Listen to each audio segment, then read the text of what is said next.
Ja, hallo, du da, ich bin der Levin. Schau mich an.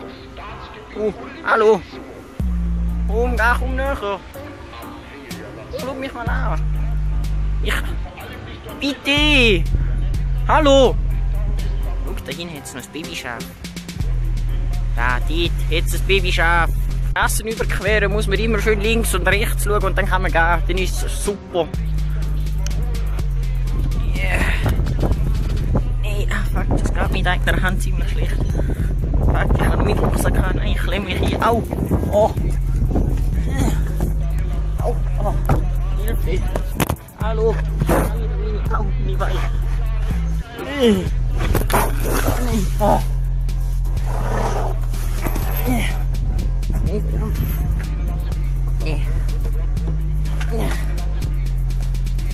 Hoch, Sitz! Ui! Das war les. Easy me rolling! Stift brauche ich nicht, Papier brauche ich nicht, Schere brauche ich nicht. Brauche ich nicht. Permanentmarker brauche ich nicht. Das Zierlicht brauche ich nicht.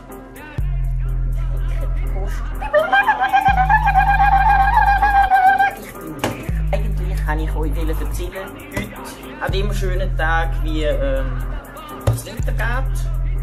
Mit meinem fetten Auto, das ich mir gekauft habe. Nämlich der Mercedes Lamborghini TX17 einzylindrig. Der hat ungefähr 3 PS. Der zieht ab auf der Autobahn wie nichts, kann die Beschleunigung auf ungefähr 3 km/h.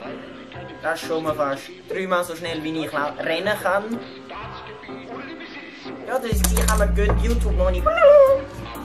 Warte mal, ganz viel. Warte mal, ganz viel. Yeah. Also so, jetzt bin ich wieder voll beim Thema. Jetzt fangen wir. Doch nicht, ich bin da innen.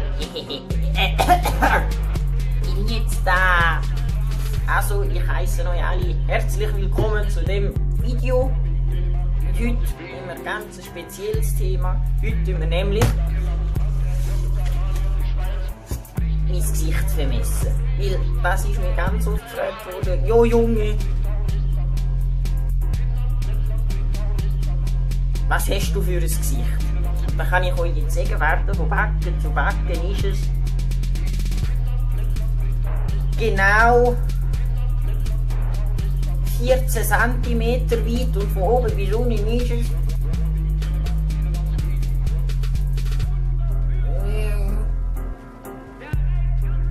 ganz genau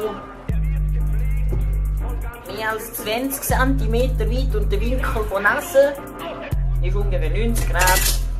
Das war, ich kann ein Buch recommenden, das da. Auf jeden Fall meldet euch das nächste Mal wieder, wenn es heisst, der Levi.